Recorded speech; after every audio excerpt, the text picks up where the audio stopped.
The first thing that struck me wasn't the cold. It was the silence. Not the kind that comes with snow or distance, but something thicker, heavier. Like the whole world was holding its breath. The helicopter vanished into the white sky before I even managed to wave goodbye. I stood there with my duffel bag sinking slowly into the frost, staring at the squat outline of Kaldren Station. It looked less like a research base and more like a coffin half buried in ice steel panels warped and groaning. Under layers of frost, vents, coughing faint clouds that vanished as quickly as they formed out my breath, fogged in front of me. Each exhale caught by the wind and shredded apart. It was colder than I'd imagined. The kind of cold that burns before it in the BS stop. I told myself this was the opportunity of a lifetime. 6 months of isolation, cutting-edge glaciological work, good pay, and my name on a published study. That's what I kept repeating as I trudged toward the door, boots cracking through the crusted snow. When I knocked, the sound didn't echo. It just vanished. The steel door opened a moment later, revealing a woman in a parka with frost collecting in her hair. Her eyes were sharp, but there was no warmth there. "You're the biologist," she said. Not a question. I nodded, smiling too wide, trying to look confident. She didn't introduce herself, just turned and walked down the dim corridor. The hallway lights flickered every few seconds, throwing thin shadows that moved like they had weight. The air smelled faintly metallic, recycled, artificial. Each step of my boots echoed a moment too late. As if the sound had to push through the cold to reach me. The woman led me into a narrow common room, where 4 other people sat huddled around the heating unit. Nobody looked up. The only noise was the low hum of machinery buried beneath the station. A deep, rhythmic vibration that I could feel through the floor. "This is Dr. Henrik," she said, pointing to a broad-shouldered man with a beard stiff from frost. "Engineer." He nodded once, barely looking up from the manual in his hands. "Lars," she said next. A younger man, thin, twitchy fingers stained with grease. "Maintenance." He offered a smile that didn't reach his eyes. "Elara," the woman continued, gesturing to herself. "Field lead." "And finally, Soren," she added, nodding toward the corner. A pale man sat there, staring at nothing, his fingers drumming against his thigh in slow, deliberate patterns. The introductions ended as quickly as they began. No handshakes, no welcome, just silence and the low groan of ice beneath us. Elara handed me a folded sheet of paper. "Rules," she said. "Memorize them. Don't test them." I unfolded it. There were only 3. Never go outside after dark. Never disturb the black ice beneath lab. 3. Never look into the holes if something looks back. I laughed, assuming it was a joke, some initiation ritual for newcomers. No one laughed with me. Henrik looked up, his eyes distant but steady. "You won't laugh when you hear it move." Before I could ask what he meant, Elara spoke again. "Your quarters are down the hall. End room on the left. Get rest. We start early." I nodded, clutching the paper, trying not to show how uneasy I felt. Outside, the wind screamed like something alive. My room was small. A narrow bunk, a desk, and a single porthole window facing the lake. Or what I thought was the lake. When I wiped away the frost, I saw only darkness below, stretching endlessly. The ice caught faint glints of light from the aurora above, shimmering like veins of glass. Somewhere beneath that frozen surface, I swore I heard movement, faint, muffled, rhythmic, like the steady beat of something vast and alive. I told myself it was the wind, the shifting of ice plates. The logical explanation? That's what a scientist does. Finds reason in fear. Later that evening, I joined the others in the mess hall. The light was dim, the atmosphere quieter than I could stand. I tried to start conversation, small talk about research, supply shipments, the temperature. Nobody answered when the wind howled through the ventilation shafts. Everyone froze. Elara's spoon clattered against her bowl. Lars muttered a prayer under his breath. Henrik rose abruptly and checked the seals on the doors, then turned to me. "Never leave your room after midnight, no matter what you hear." His tone wasn't threatening. It was pleading, That night, I lay in my bunk, staring at the ceiling while the heater rattled. The walls creaked under pressure. The air ducts hissed like whispering voices. I closed my eyes, trying to sleep, but the whispers grew clearer. Not words, just a sound that carried intention. Something moved beneath the floor. A soft, deliberate scrape. Then another. I sat up, heart pounding, staring at the vent near my bed. The noise came again, this time slower, as though whatever it was knew I was listening. I pressed my hand to the metal wall. The vibration pulsed under my palm, once, twice, 3 times. Then, silence. When I finally drifted into an uneasy sleep, I dreamed of the lake. Not frozen, but open. Black water stretching endlessly beneath a sky that had no stars. In that dream, I was standing on the ice, looking down, and something was looking up at me from below dot when I woke. The heater was silent, the lights flickering in and out. The paper with the rules was still on the desk beside me. 3 lines. 3 warnings. Outside my window, the aurora shimmered faintly. Green light rippling across the horizon, like the slow blink of an enormous eye. And somewhere beneath that frozen lake, something tapped back. 3 times. Soft but deliberate. Just enough to let me know it was awake. By morning, the cold had found its way into my bones. No matter how high I turned the heater, my breath still fogged in the room. Every metal surface had a thin layer of frost, even inside the lab. It was as if the ice outside was slowly claiming the station, one wall at a time. Alara's voice came through the intercom, flat and tired. Lab 3, now. When I arrived, she and Henrik were already there, faces lit by the sterile blue glow of the containment lights. In the center of the lab stood a cylindrical tube, sealed in thick glass, frost crawling over its surface from within. That, Henrik said, pointing, is why we're here. Inside the glass was a solid column of ice, about 2 meters tall. But this wasn't ordinary glacial ice. It was darker, almost black, with thin veins of something metallic running through it like frozen veins. Alara handed me a clipboard. Your job is to catalog and study the biological inclusions there are any. No samples, no extractions, no melting without authorization. Understood. I nodded, fascinated despite the unease tightening my chest. The surface of the ice seemed to absorb light rather than reflect it. Looking too long made my vision swim. Where did it come from? I asked. Henrik didn't look up from the monitoring screens. Deep core, 200 meters under the lake bed. That's below the known strata, I said. There shouldn't be anything down there, he interrupted. But there is. I leaned closer, pressing my hand against the cold glass. The frost shimmered briefly, and for a heartbeat I thought I saw a movement inside, like something shifting just beneath the surface. Careful, Alara said quietly. It reacts. I pulled my hand away, pretending I hadn't felt the faint pulse under my fingers for the rest of the morning. I documented temperature fluctuations and internal formations. The readings made no sense, occasional bursts of warmth from within the core, as if it were generating its own heat. I recorded the anomalies and logged them for review, but no one seemed surprised. At noon, the power flickered. The lights dimmed, then steadied. When they did, the black ice seemed different. The veins were thicker, twisting upward toward the surface like roots. Does it always change like that? I asked. Henrik's jaw tightened. Don't anthropomorphize it. It's not alive. But the way he said it didn't sound like conviction. It sounded like denial. That night, after dinner, I went back to Lab 3 alone. I told myself I just wanted to finish my notes. The hallways were empty, the station lights on half power. My boots echoed faintly as I approached the containment chamber. The black ice glowed faintly now, not from reflection, but from within, a low blue shimmer that pulsed like a heartbeat.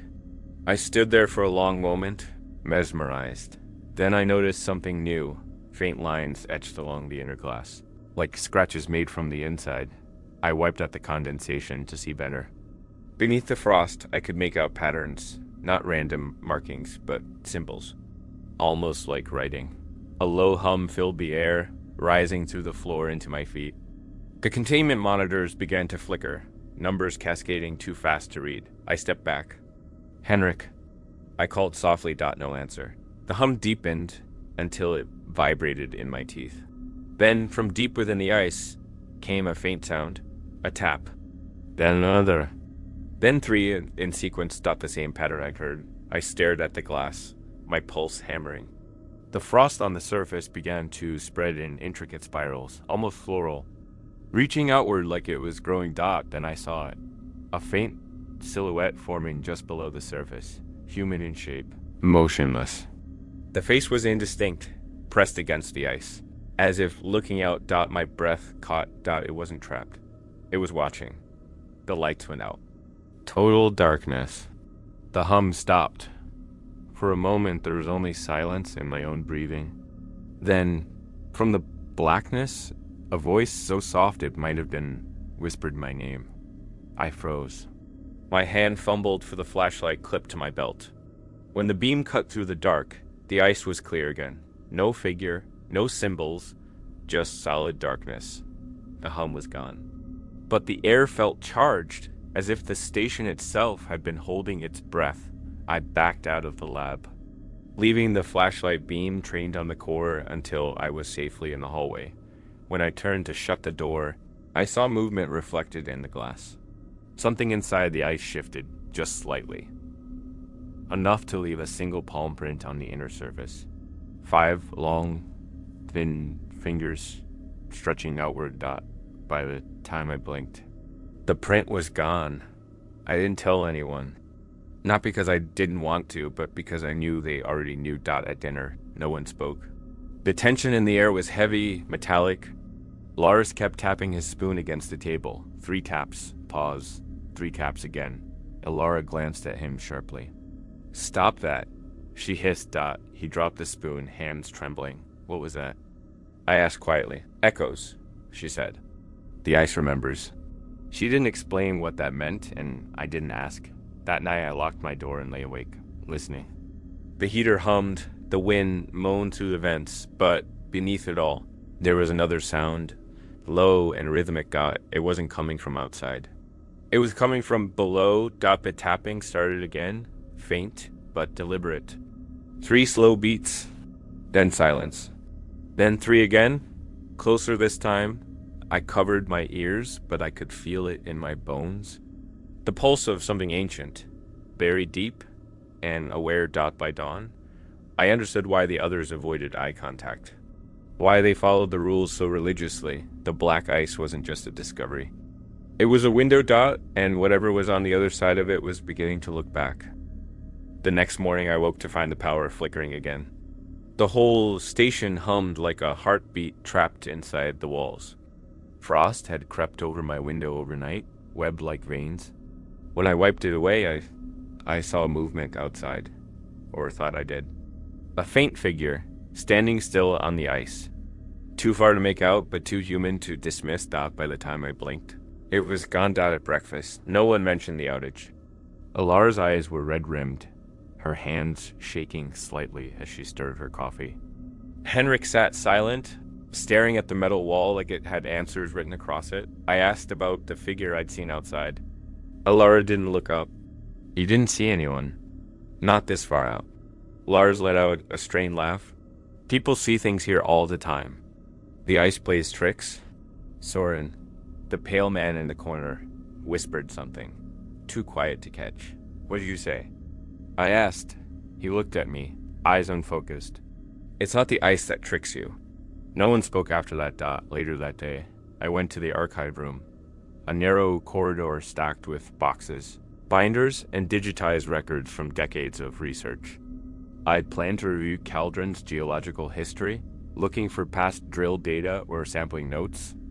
But when I checked the logs, everything before 1984 was missing, not redacted, gone. There was a physical gap on the shelves. Empty space where boxes should have been.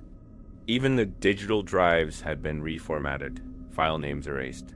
I called Alara on the radio. "Your archive's incomplete. Almost 40 years missing." Her voice crackled back. "Don't worry about those. I'm a scientist," I said, trying to sound calm. Missing data is worrying. Her reply was flat. Those years never happened here. The radio cut out. I stood there for a long moment, the low hum of the station pressing against my eardrums. Then, something caught my eye. A single folder, jammed behind a broken shelf. The label half torn. When I pulled it free, dust spilled out like ash. Inside were water-damaged papers, handwritten logs, smeared and brittle. Most were unreadable, but one page was still intact. The handwriting was frantic. Letters slanted and uneven. If you look too long, it sees you. Don't stare into the cracks. Don't follow the reflection. It remembers your face. Below that, another line. In darker ink. The holes are not holes. I read the note 3 times. The words sinking like stones in my stomach. When I turn to leave, I notice something else. Footprints. Wet, leading away from the far corner of the room. Except no one else had been in the archives today. And they didn't lead to the door. They just stopped halfway, vanishing into the frost-covered floor that night. I'd brought the note to my quarters and locked the door. I couldn't shake the feeling that someone or something had written it in a hurry, like a warning left too late dot. As I studied the handwriting again, I heard movement outside my room. Saw footsteps. Slow, deliberate. They stopped right at my door. I held my breath. The handle twitched once, then went still. After a long pause, 3 faint taps echoed through the metal.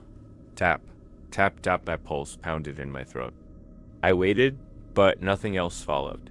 I spent the next day combing through the lab servers, trying to recover any deleted data. Every folder I restored flickered with static, then vanished again, overwritten by something unnamed. At one point, the monitor flashed a single line before blacking out. Stop looking. When I told Henrik, he slammed the terminal shut. You dig into things that don't concern you, he said. His tone was calm, but his hand shook. You think knowledge makes you safe? It doesn't. It just gives it your name. What's it? I demanded. He stared at me for a long moment. Then quietly, the lake. That evening, I found Alara standing near the main observation window, her face pale in the glow of the ice below. It wasn't always frozen, she said softly. Before the winter deepened, before it went black, what happened in 1984? I asked, thought her lips tightened. They broke something open that shouldn't have been open. The lights flickered again, cutting her face into slivers of shadow. When I turned to look outside, the ice seemed to shift, faint shapes moving far beneath the surface, like silhouettes swimming in the dark. For a split second, one of them rose close enough to the ice that I could see the outline of a human face pressed against it, mouth open as if screaming. I stumbled back. When I looked again, the face was gone. Alara turned away from the window, her voice barely audible. You saw it, didn't you? I nodded. She closed her eyes. Then it's already seen you. I didn't sleep that night. The sounds from below grew louder, scraping, dragging, something like breathing under the floor. I pressed my hands over my ears, but it was inside the walls now, inside the pipes, inside me. I thought about that note, about the line that said the holes are not holes. And as the hours stretched on, I began to understand. They weren't holes in the ice. They were eyes, watching, waiting, and we were the ones under observation. It started with the sensors. Lars came into the mess hall mid-breakfast, his face pale beneath a layer of frost. You need to see this, he said. We followed him to the monitoring room, a tight chamber filled with humming screens and low mechanical noise. The main thermal scanner displayed a cross-section of the lake, the usual static blues and purples of dead ice. But now there were new readings, faint pockets of heat scattered beneath the frozen surface. Faulty sensors? I asked. Lars shook his head. I recalibrated twice. They're moving? Ilara leaned closer, jaw tight. How deep? 30 meters. That was impossible? The lake was frozen solid at least to 50. I watched the orange blips crawl slowly across the display, drifting under the grid lines like fish in a sonar sweep. But they weren't random. They were circling. Henrik's voice was gravel. Turn the feed off? Why? I asked. because you don't want to see where they stop. No one spoke for several seconds. The hum of the servers filled the silence like a pulse. After he left, Alara stared at the flickering lights on the panel. "Keep the feed running," she whispered dot by evening. Curiosity ate through my restraint. I suited up and took the portable scanner outside. The wind was a knife against my cheeks, the air so cold it squealed in my lungs. I walked toward the center of the lake, where the old drill sites were marked by leaning poles and faded flags. When I set the scanner down on the ice, the reading spiked instantly, clusters of heat directly below me. My heart hammered. I knelt, brushing snow aside until I could see through the translucent layer beneath dot at first. Nothing. Just the warped reflection of my own face, pale and trembling. Then the reflection blinked. I froze. A shape formed beneath the ice, human-sized but wrong. Its limbs were too long, its head tilted at an unnatural angle. The eyes were bright, like two faint spheres of light staring upward. The scanner began to vibrate violently. I stumbled back, watching as the shape slid away into the dark, vanishing like smoke. My first instinct was to call it in. But when I glanced back at the station, all the windows were dark. Nobody moved inside. It felt like the whole base was holding its breath. I forced myself back toward the airlock. Boots crunching over snow that suddenly sounded too hollow. When I got inside, Henrik was waiting. He didn't yell, didn't even frown. He just looked tired. "Delete the readings," he said quietly. "I saw something," I said. "Under the ice. A figure." He exhaled slowly. "You logged it?" I hesitated. "Yes." His eyes flicked toward the ceiling camera. "Then delete it." No. Why?" He looked past me to the steel door behind my shoulder. "Because once it knows you've recorded it, it starts following the signal." I didn't understand what that meant until later that night. I was in my room, writing notes. The heater rattled faintly, filling the silence with static warmth. Then my laptop screen flickered. For a fraction of a second, the live feed from my external camera replaced my document. I saw myself on the screen, sitting there, motionless. Ben. Behind me, the shadow of a second figure, standing right outside the window. I spun around. Nothing there. Just the frost-coated glass. But as I leaned closer, breath fogging the pain, I saw them again. Two faint circles of light. Eyes. They weren't reflections. They were beneath the ice outside my window. Staring upward, I stumbled back, knocking over the chair. The lights vanished. When I ran to the corridor, Alara was already there, half-dressed, flashlight shaking in her hand. "You saw them too?" she asked. I nodded, still shaking. Her expression hardened. "Never look twice. If you make eye contact for too long, they start mimicking." "Mimicking what?" She didn't answer, just turned and walked toward Lab 3. Muttering, which should have sealed it years ago. Later. I found Lars in the comms room, staring blankly at a blank monitor. "They're in the data," he whispered. "The readings, the recordings. Every time we capture them, they stay." He pointed at the static on the screen. Within the noise, faint outlines pulsed, human-like, silhouettes forming and dissolving in white snow. When I reached out to shut the monitor off, the static moved away from my hand, almost like it flinched. I yanked the plug. The screen died, leaving us in darkness. Lars was trembling. "You shouldn't have done that," he said. I frowned. "Why not?" He looked at the unplugged cable, then at me. "Because it doesn't like being blind." That night, the sound started again, not from the floor this time, but from inside the walls. Scratching, faint but purposeful, like fingernails on steel. The rhythm was the same. 3 taps, pause, 3 taps again. I pressed my ear to the wall. The sound stopped immediately. Then, from the other side, a faint whisper. Closer. I stumbled back, heart pounding. The lights flickered, plunging the room into half-darkness. The walls seemed to pulse with that same cold, rhythmic hum I'd felt since my arrival. Not mechanical, not structural. It felt organic. When power finally steadied, I caught movement at the edge of my window again. Not a figure this time, but a faint trail across the frost. As if something had dragged its fingers along the outside glass. The trail spelled something crude, half-formed, like a child's scrawl. See? I stayed awake until dawn, staring at that word until the frost closed it back over. When morning came, Alara gathered us all in the mess hall. No one touched their food. She said only one thing. The black ice is waking up. Henrik nodded grimly. Then we tightened the rules. No solo shifts. No unsupervised field work. No recordings. Lars looked like he wanted to object, but Henrik's tone left no room. This isn't a discovery anymore, he said. It's an observation. Observation of what? I asked. Henrik met my eyes for the first time since I arrived. Of us. The silence that followed was suffocating. Outside, the ice groaned, a deep, resonant moan that shook the floor. The sound rolled through the station like thunder, long and low. Until every plate and pipe vibrated with it, Soren stood, eyes distant, head tilted as if listening to a voice only he could hear. When it stopped, he smiled faintly. It's almost through. No one asked what you meant. We all felt it, that shift in the air, the sense that the lake wasn't just reacting anymore.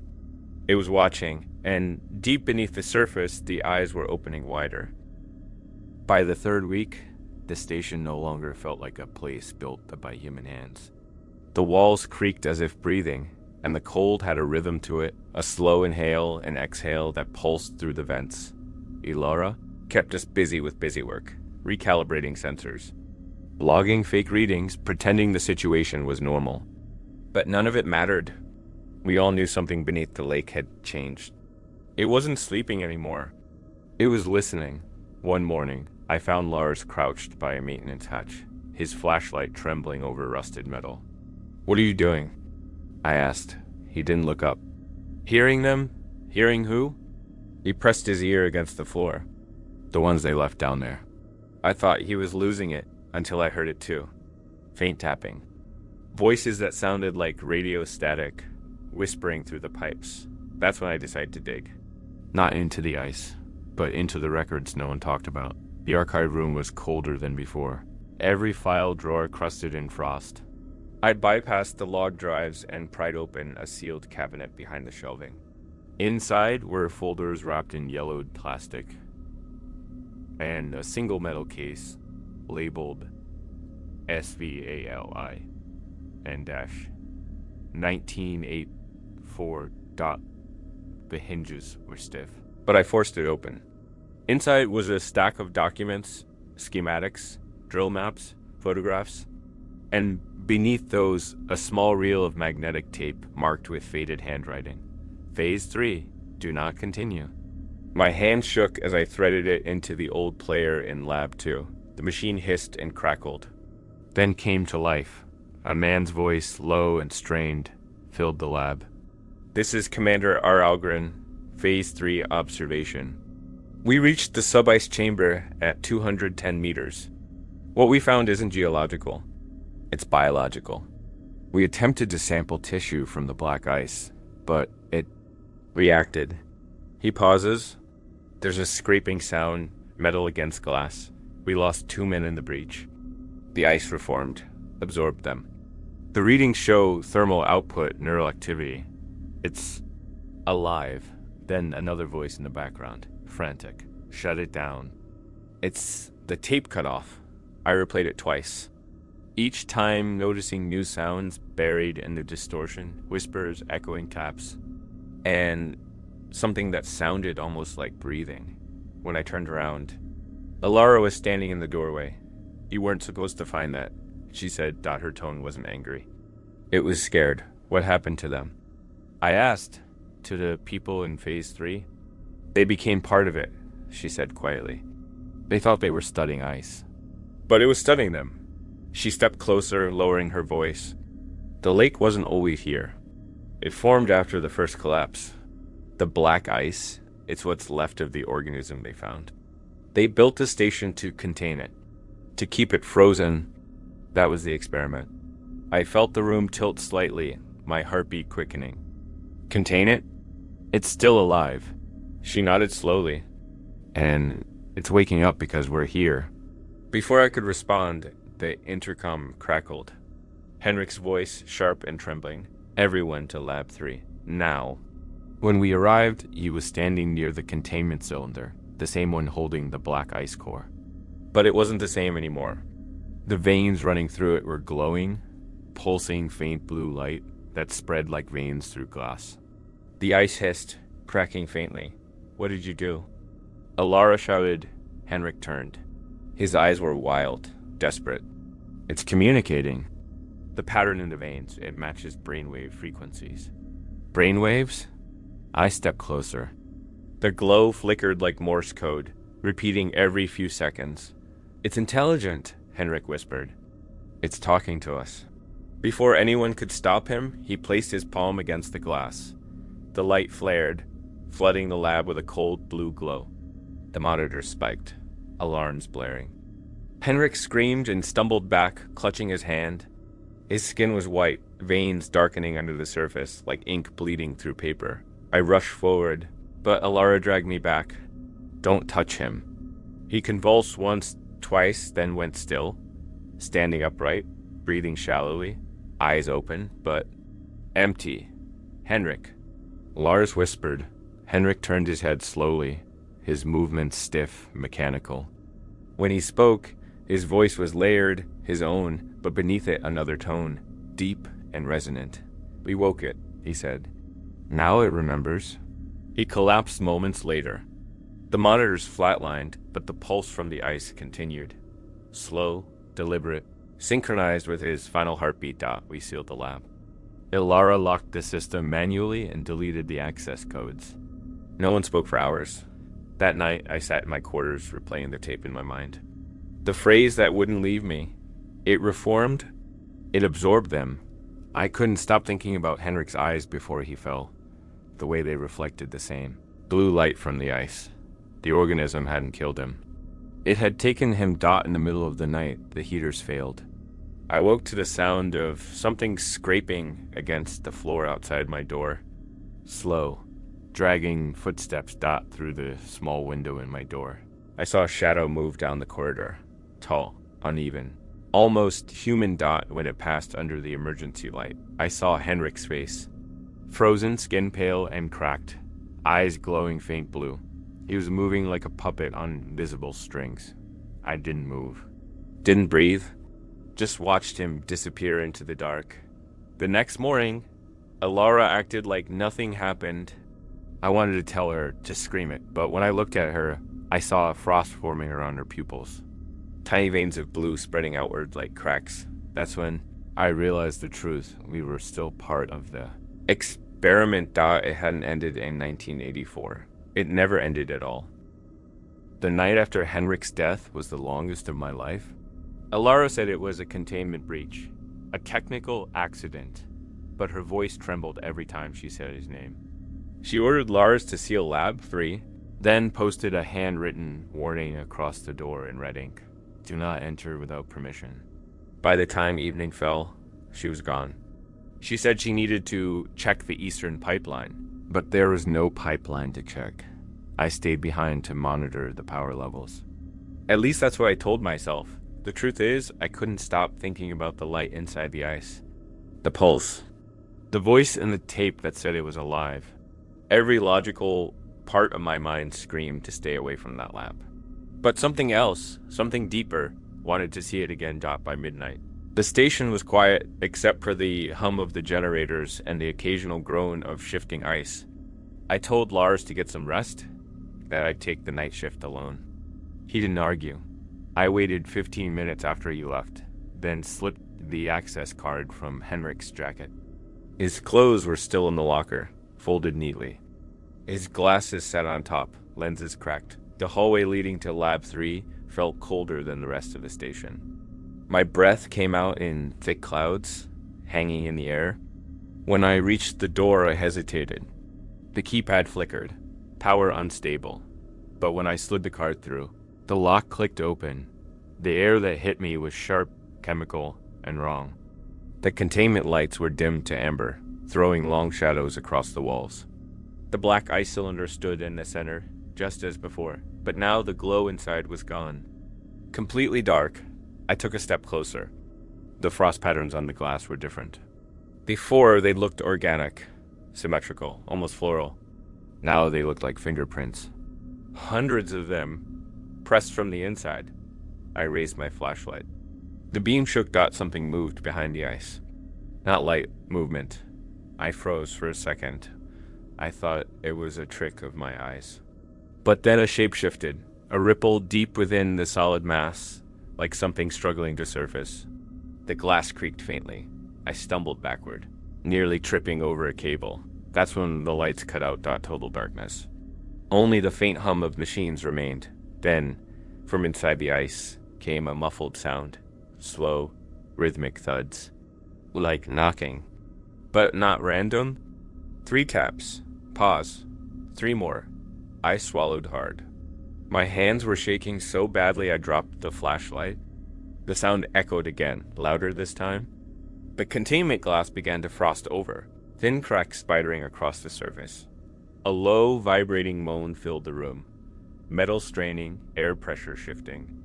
I stumbled toward the door, but the keypad was dead. Then the emergency lights came on, red, pulsing like a heartbeat. The ice was no longer black.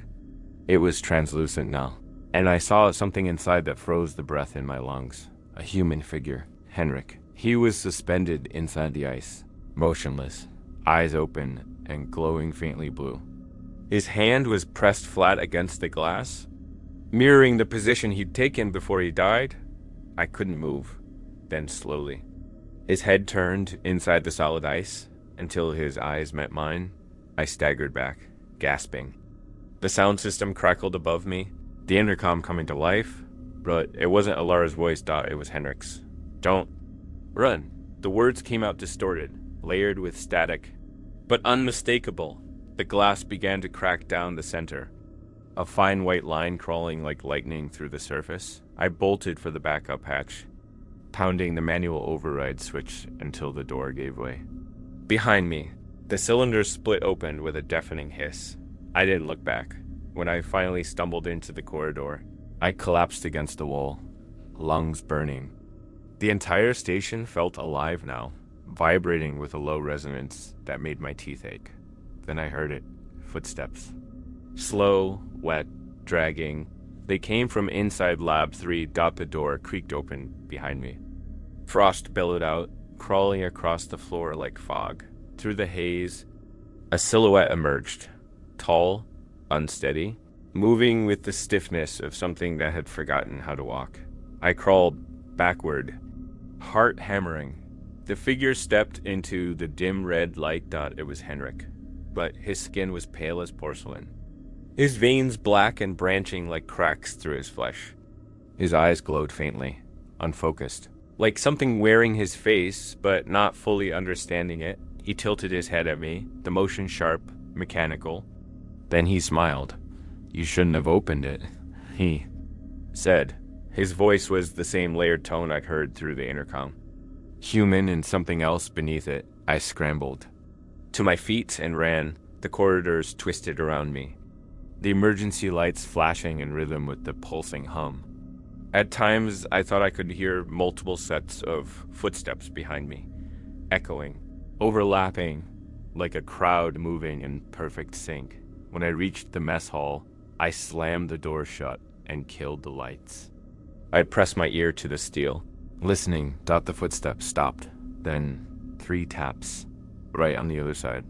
I pressed my back to the wall, too terrified to breathe. The air grew colder, the steel under my hands vibrating softly. Then the sound of retreating steps, slow, steady, fading down the hall. I stayed there until dawn.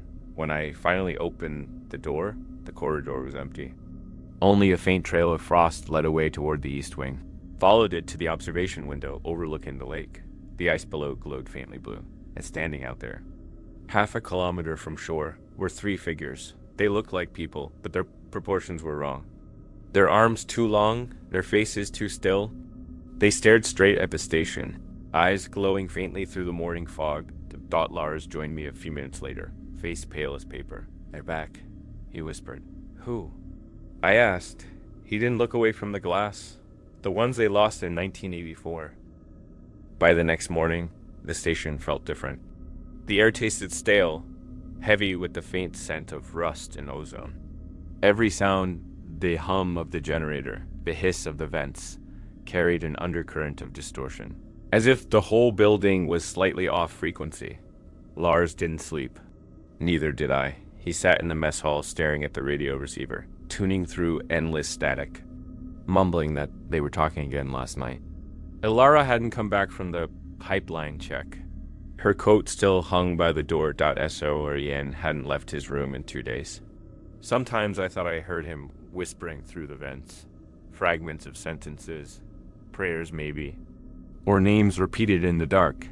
The isolation was gnawing at us all. While sorting through old supply crates that afternoon, I found something wedged between a stack of film reels and sample jars. A small, unmarked audio tape, reel-to-reel, the kind used decades ago. Someone had written a single word on the label in faded black marker. Listen. I took it to Lab 2, the only room still running stable power. The reel player on the desk looked ancient, coated in frost and dust, but it clicked on after a few tries. The tape began to roll. At first, only static. Then, a man's breathing, heavy and ragged. He spoke in a hushed voice, trembling. Day 17. The lake is responding to auditory frequency. The ice vibrates when we speak near it. We thought it was resonance. It's not. It's mimicking. A pause. Then a wet sound, like something shifting nearby. We tried shutting down the hydrophones, but the signal keeps transmitting even when the power's off. It's using our systems. It's learning our language. More static. Then, faintly, another voice beneath his, whispering the same words a few seconds behind. Like an echo coming from deep underwater, I froze. The tape whined and glitched, skipping mid-sentence. Then came a scream, distant, cut short by the sharp crack of splintering ice. What followed was worse. A sound like laughter. Faint and distorted, half human and half something else. I hit pause. Heart hammering. The lights flickered once. The intercom hissed softly above me. Dead system, no active feed, but a whisper slipped through anyway. Keep listening? I turned the reel off immediately and yanked the plug from the wall. Lars burst in seconds later, pale and shaking. You heard it too, didn't you? I nodded slowly. His hands were trembling. That same voice came through the radio last night. It said my name. Maybe it's a feedback loop, I said, though my voice didn't sound convincing, even to me. Maybe the old tapes are interfering with... No, he interrupted. It's using the equipment. It's inside it now. We both turned as something clicked through a soft tapping. Rhythmic, familiar. 3 knocks. Pause. 3 again. I unplugged everything. That night. None of us could sleep. The generator lights dimmed without warning every hour or so. Each time, the silence afterwards stretched too long. The kind of silence that feels full of movement. Around 2 a.m., the intercom came alive again. No announcement, no static burst, just breathing. Slow, wet, uneven breathing, like someone was pressed against the microphone. I sat up in bed, staring at the red indicator light glowing faintly on the wall speaker. Then it whispered, under. Scanned. The voice wasn't one of ours. It was deeper, layered, a dozen tones speaking through one throat. I grabbed my recorder and started documenting everything. My voice trembling. Timestamp, 2:06 a.m. Unknown transmission through station intercom. Voice unidentifiable. Message unclear. The intercom hissed again, as if responding. Then, through the distortion, the same phrase repeated, but this time, in my voice. Timestamp, 2:06 a.m. Unknown transmission. Perfectly mirrored. I dropped the recorder. When the intercom finally went silent, I didn't move for a long time. The next morning, Lars was gone. His bunk was empty, the sheets still warm. His boots were missing, but his parka hung untouched by the door. Outside, the temperature had dropped 30 degrees overnight. The wind screamed across the frozen lake like a living thing. I followed his footprints halfway across the surface until they stopped abruptly. like he'd vanished mid-dash step dot at the edge of the last print. The ice was perfectly smooth. I knelt and brushed away the snow. Beneath the surface, something shimmered faintly, the outline of a hand, pressed against the underside of the ice. When I leaned closer, my reflection stared back at me, but it wasn't my reflection. Its eyes were open wider, mouth slightly curved upward in a slow, unnatural smile. I stumbled backward, falling hard onto the ice. The reflection didn't move. It just watched Dot by the time I made it back to the station. My hands were numb, shaking too violently to key in the door code. When the lock finally released, I slammed it shut behind me. Soren was standing in the hallway. He looked different, his skin almost translucent, veins darkening under his eyes. "You listened, didn't you?" he said quietly. I swallowed hard. I didn't know what it was. He stepped closer, his voice barely above a whisper. "That's how it gets in." Then he turned and walked away, muttering the same phrase over and over. "It only needs an ear." When I checked the reel later, it was blank. No sound. Just the soft hum of dead magnetic tape turning in circles. But when I put the headphones on, just to be sure, I heard it again. Faint but clear beneath the static. Still here. 3 words dotting behind them. The sound of someone breathing. Slow. Steady. Patient. Like it was waiting for me to press play again. After Lars disappeared, the bass went quiet. Not the natural quiet of snow or distance, but something intentional, like the silence was being held there by force. Every sound I made, a cough, a footstep, even the scrape of a spoon, felt too loud, too personal, as if someone else was listening just beyond the walls.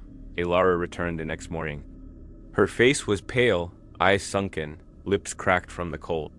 She didn't ask about Lars, didn't even seem surprised he was gone. She just went straight to the observation window overlooking the lake and stood there for nearly an hour, unmoving. I wanted to ask where she'd been, but something about her posture stopped me. She wasn't looking at the lake. She was waiting for it to look back. Dot by evening, a blizzard rolled in, thick, unrelenting, screaming against the metal of the station. The temperature dropped so low the walls began to groan. Power flickered again. That's when I saw him Dot at first. I thought it was a trick of the storm, a shape caught in the snow, blurred and shifting. But when I wiped the frost from the window, the figure became clear. A man standing alone on the frozen lake. He wasn't wearing any gear, no parka, no mask, not even gloves. His skin was bare, and yet he didn't move like someone freezing to death. He just stood there, facing the station. I called to Lara. "There's someone outside." She didn't move, didn't even turn her head. Her voice came out in a whisper. "Don't go out there." "But don't," she said sharply, finally turning to me. "If you see someone out there during a storm, it's never someone." Her words sank into me like ice water. Dot still. I couldn't just ignore it. I watched the man for nearly 10 minutes. He never shifted, never flinched against the wind. Then, suddenly, he moved. His head tilted slightly, like he was listening to something. Dot, then he raised one arm and pointed directly at me. Dot the glass, fogged under my breath. I stepped back instinctively, my heart pounding. When I blinked, he was gone. Only the whiteout remained, snow whipping across the lake in violent spirals. I waited, nothing but that night. I heard footsteps outside my door, slow, crunching, deliberate. I told myself it was Soren, or Alara, maybe checking the generator. But when I opened the door, the hallway was empty. Only a trail of wet footprints led away, vanishing at the corner. The next morning, I found frost on the inside of my window, a single handprint, perfectly formed. The fingers were too long, the palm narrow, and the ice was pressed outward, not inward. When I showed Alara, she didn't even look surprised. "It left a mark," she said softly. "That means it knows you now." "What was it?" I asked Dot. She turned toward the window, eyes hollow. "They call it the echo. It's not alive. It's the ice remembering what used to be human." That day, Soren disappeared too. His room was empty except for his journal, open to the last page. One line written in shaky handwriting. "It's warmer under the ice." After that, I stopped trying to understand. The rules here weren't human. They were old, carved into the frozen world long before us. That evening, I was in the comms room checking the shortwave radio. Most frequencies were dead, but just one carried a faint signal. Static, band of voice. Low, rhythmic, almost like singing. It repeated a phrase over and over. I couldn't tell if it was English or something older. Each time the words came through, the temperature in the room dropped. Frost began crawling up the side of the radio panel. Then, through the static, I heard something clear. Behind you. I spun around, nothing there. Just the dark corridor leading to the outer airlock. Then, a sound. Metal creaking. The door to the airlock shifting slightly, as if someone were on the other side. I stepped closer, flashlight trembling in my hand. Hello. A soft knock answered once. Pause. Twice more. The same pattern. The manual latch turned slowly. Not all the way. Just enough for the wind to hiss through. I held my breath. Then the door opened a few inches, and a shadow leaned forward.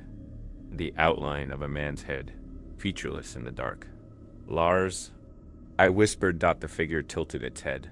The same exact motion I'd seen through the window. I stumbled back, slamming the inner lock shut. The lights flickered violently.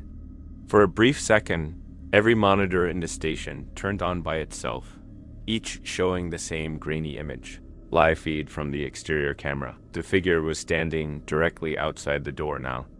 His skin gray-blue, his lips moving soundlessly. The camera zoomed on its own, tighter, closer, until the face filled the entire frame. The eyes were wide and glassy, pupils gone. The mouth stretched too far open, and, for the briefest moment, the screen flashed a reflection, my own face inside its eyes.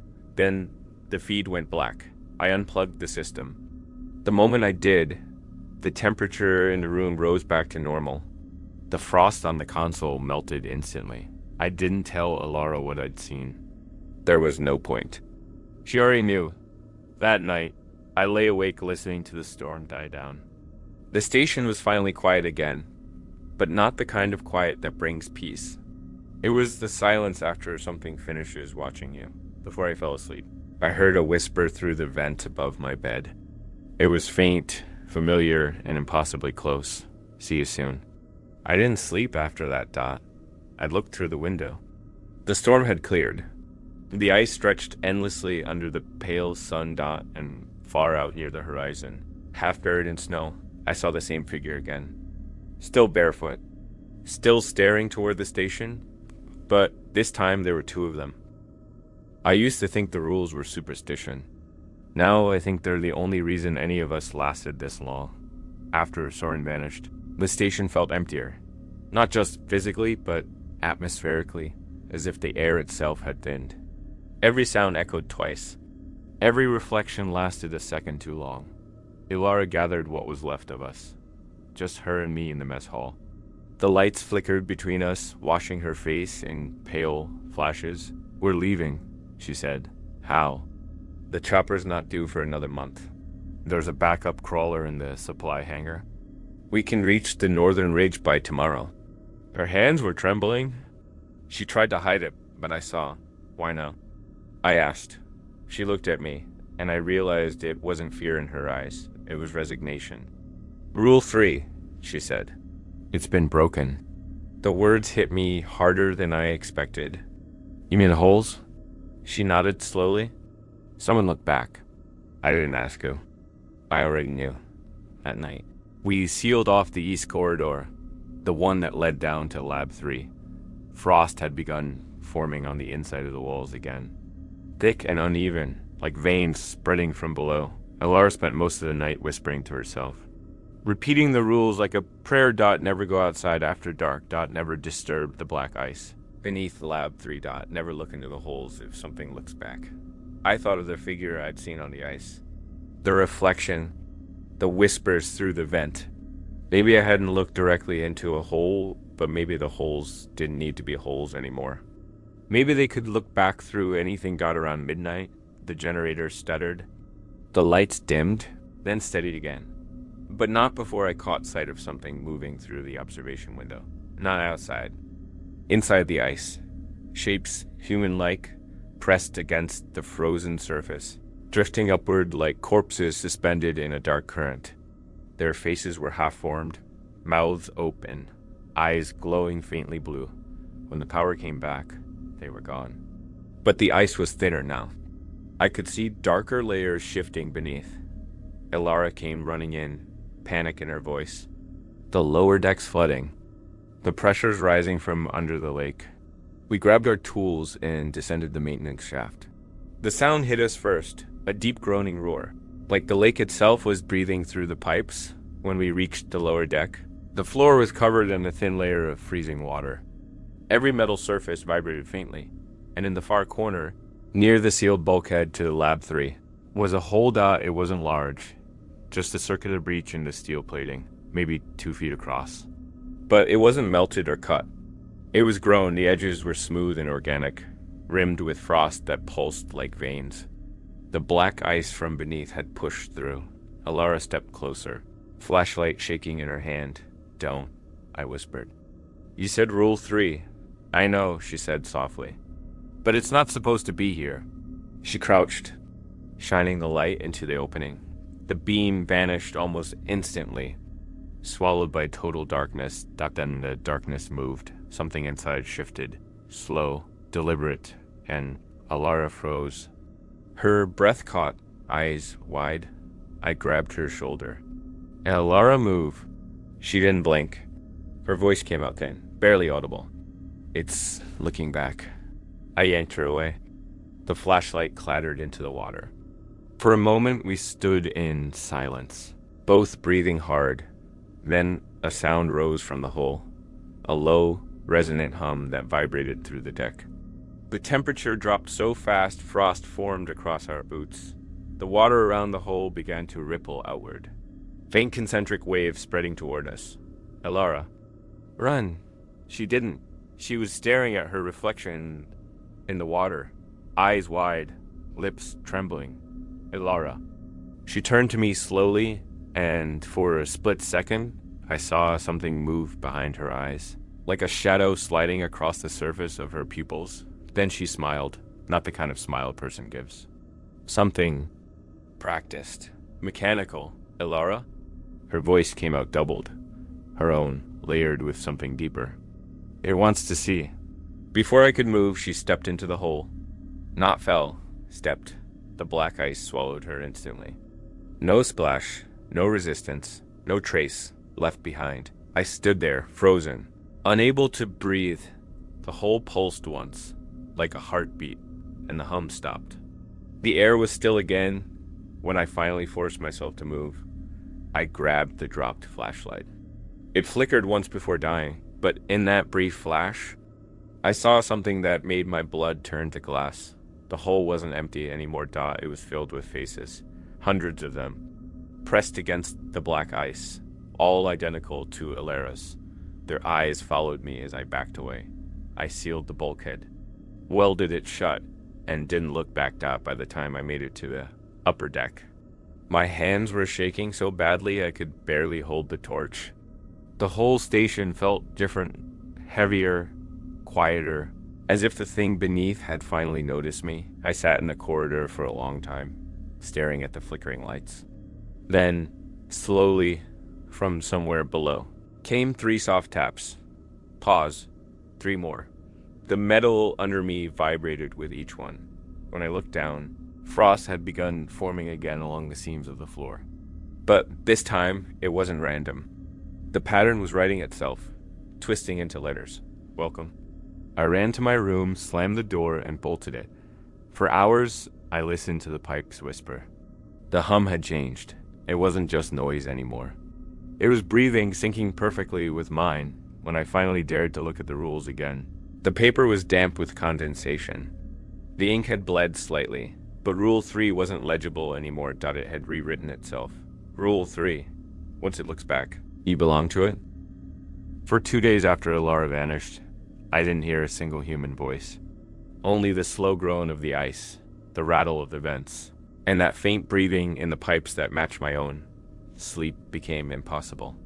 When I closed my eyes, I saw the hole pulsing in the dark.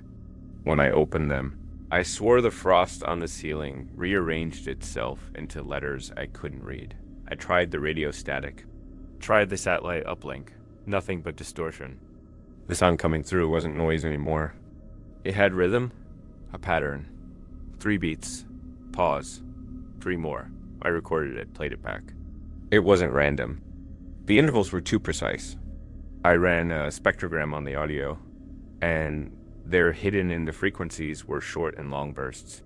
Morse code. When I translated it, the message was simple. HELPUS. I stared at the screen for nearly a minute, waiting for the next line dot, then it came again.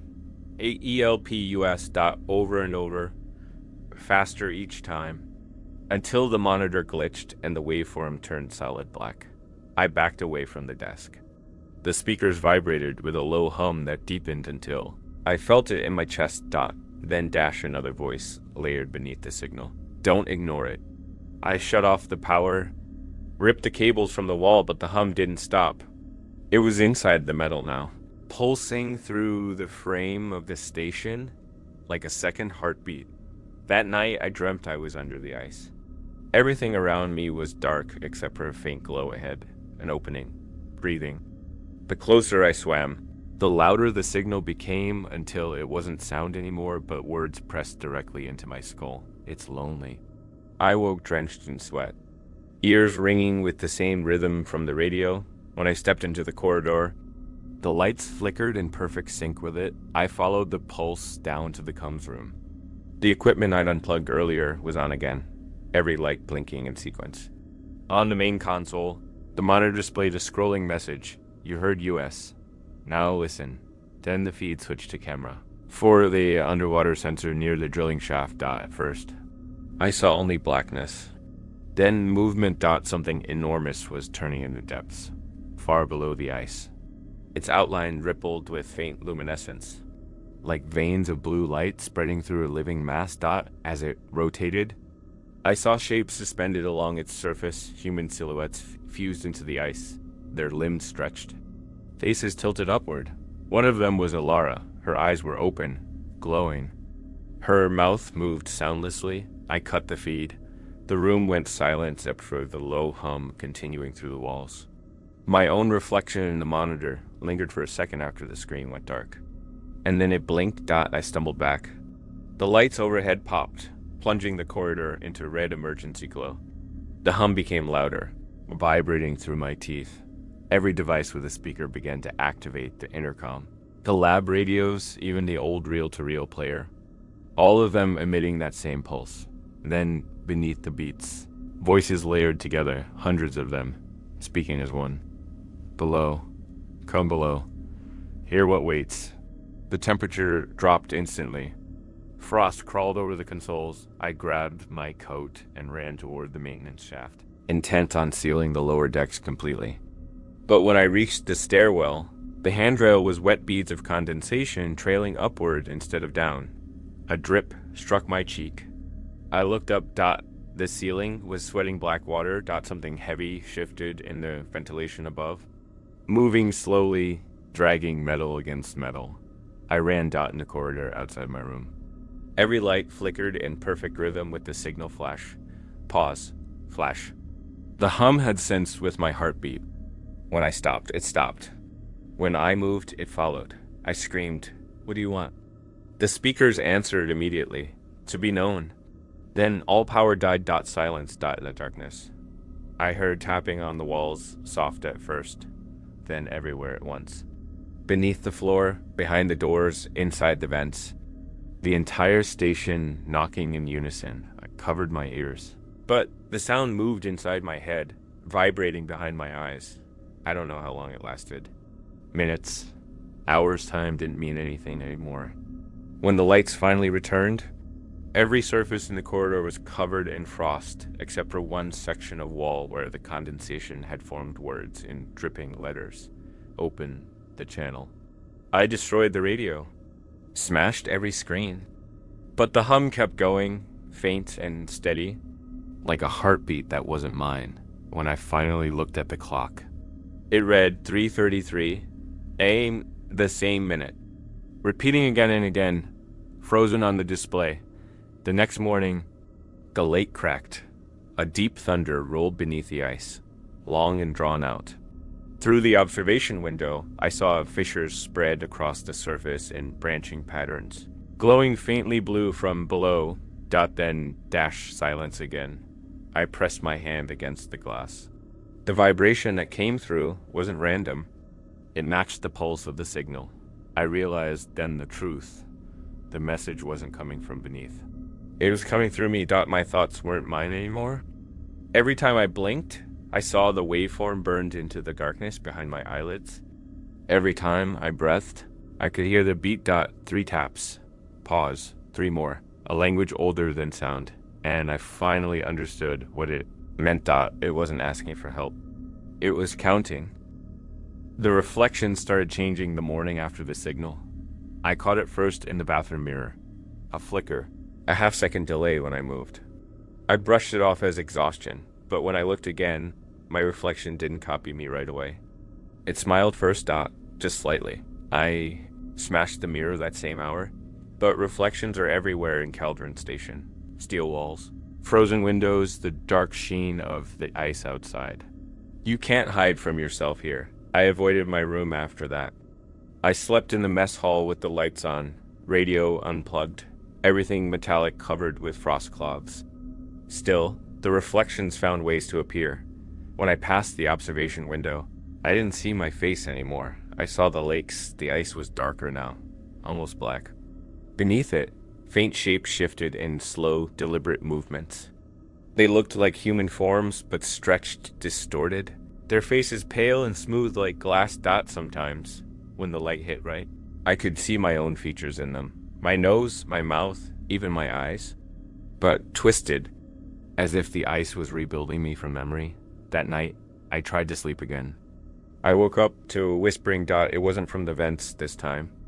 It was inside my room. Soft, echoing, like my own voice speaking just behind my ears. Don't blink.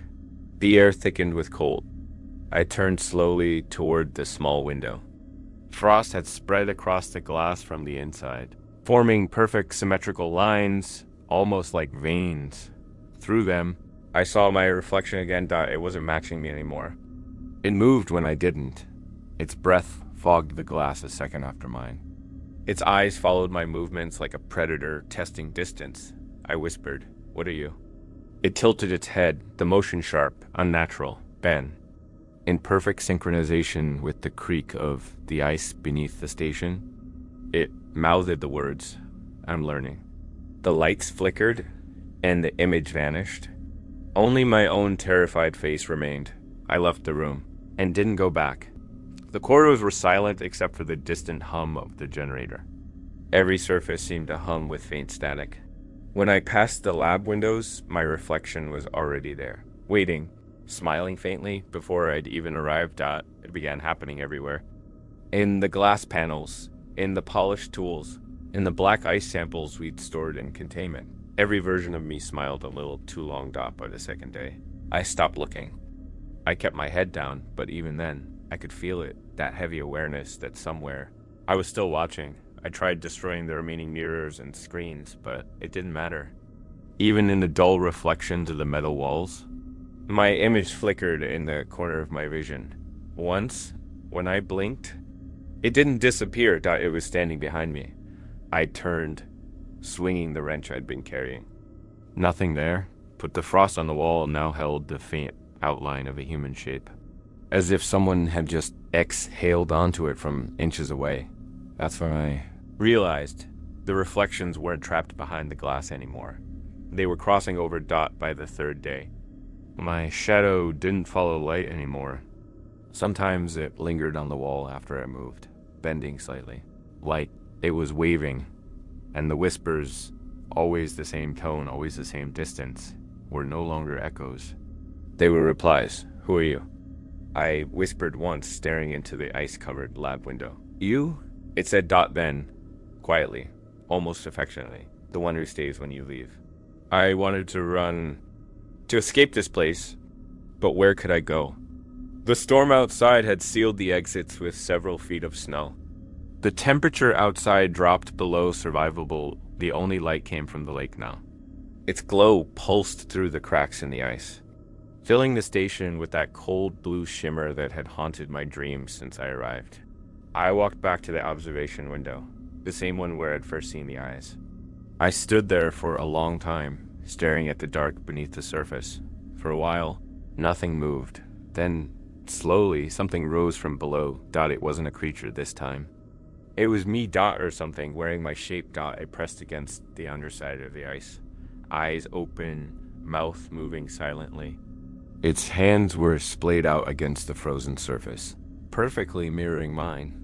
For a long time, I didn't breathe. Then I realized the ice wasn't cold anymore. It was warm where my palms touched. It was breathing with me. My reflection blinked, perfectly timed. For the first time, there was no delay, no distortion. Just perfect synchronization. Ben, as the lights flickered, it mouthed a final phrase. Trade places. The ice cracked beneath my hand. I stumbled backward, falling hard onto the steel floor. The sound echoed through the station. A low, drawn-out groan that made the walls shake. When I looked up, the glass was fractured. Spiderwebs of frost spreading from the center, where my reflection had been. But it wasn't there anymore. Now there was only blackness. And in that darkness, faint shapes moved, dozens of them. All of them with my face, watching, waiting, when I turned to run. Every reflective surface I passed showed them following, hundreds of versions of me, walking in perfect silence, eyes open too wide. Smiles too still. I smashed the last window with a wrench. But when I looked down at the shards, my reflection was still there. It was closer this time, whispering something I couldn't quite hear over the hum of the ice. I leaned down. Unable to stop myself, it smiled wider. And in my own voice it said, "You're already on this side." The breach didn't happen all at once. It began with the sound. A deep, resonant rumble rolled through the station, so low it felt more than heard. Every bolt and pipe vibrated, every panel moaned. The sound went on for almost a full minute before fading into silence that somehow felt worse. Then the alarm started. Red lights flashed down the corridors, painting the walls like bleeding veins. The intercom spat static, then emitted a single tone, a long, low note that shook the air. I ran to the central deck. Water, black and slick, was seeping through the seams in the floor. The lake was coming inside. I tried sealing the hatches, but the locks jammed. The doors shook under invisible pressure, metal bending in slow motion. The ice beneath the station groaned again, an ancient, wounded sound, and then I heard the voices. They came through the pipes, through the vents, through the very walls, hundreds whispering in overlapping tones. They weren't screaming, they were pleading. "Let us in. It's cold. We're still here." Each voice carried fragments of people I'd known. Lars, Alara, Henrik, even my own. When the first breach came, it wasn't from below, it was from the side. A section of the outer wall buckled inward, splitting along its seams. A spray of freezing water burst through, flooding the floor in seconds. The air filled with mist that smelled like metal and rot. I waded through knee-deep black water, every step heavier than the last. The emergency lights reflected off the surface in red streaks.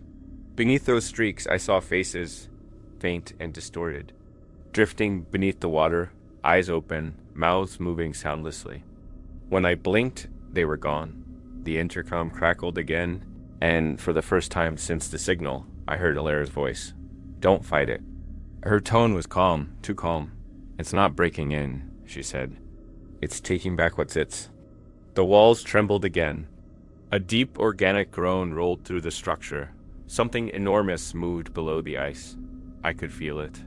The vibration traveled up through the steel, through my legs, into my chest. A heartbeat. The black water rose to my waist.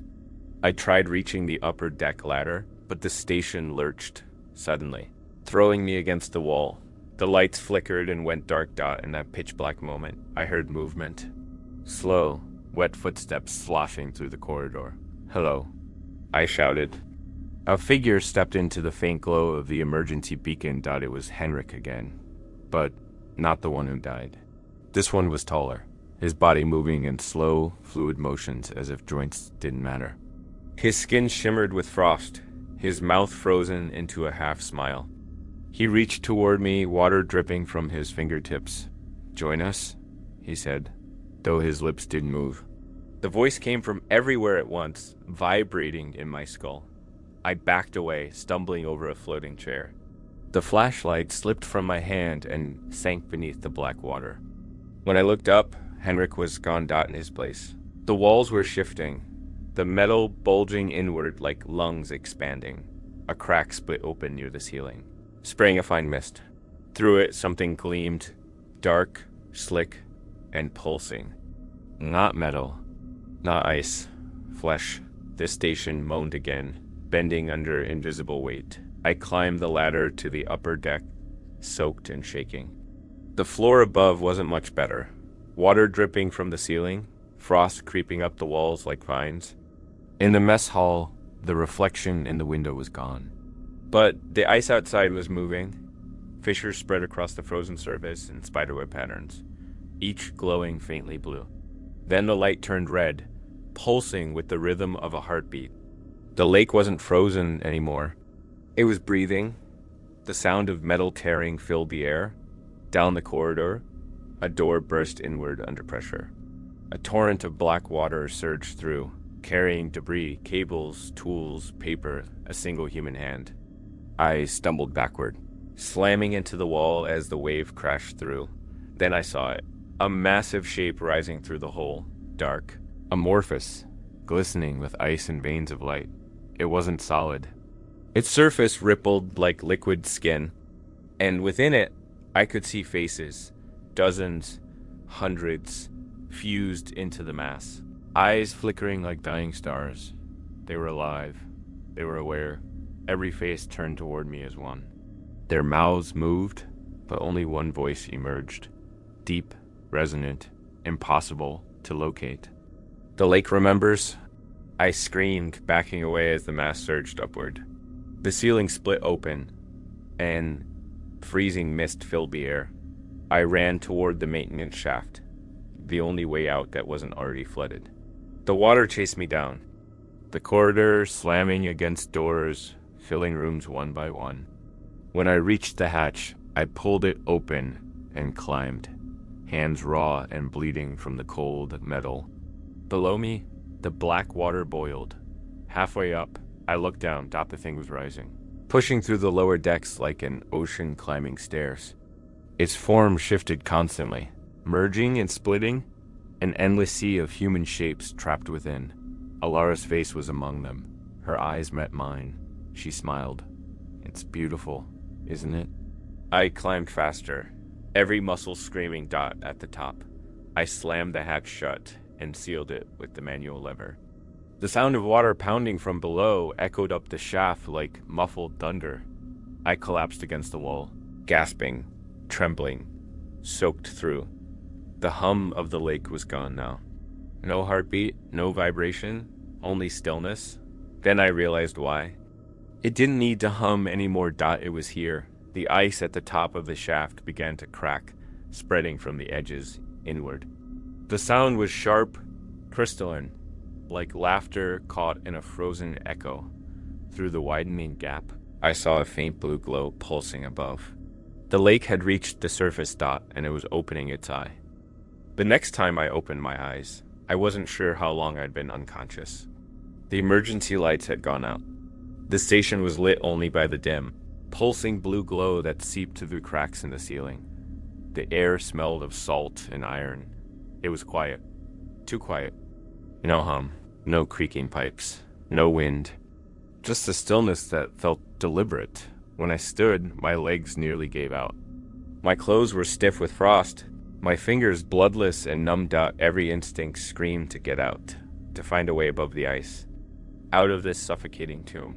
But when I reached the main corridor, I froze. There were footprints in the frost.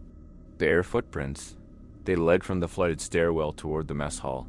Slow, deliberate steps that left no water. Just perfect impressions. I followed them. I didn't want to.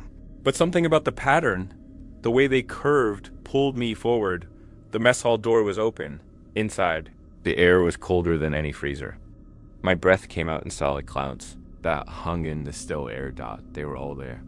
Henrik, Lars, Elara, us Uri Dot sitting at the table.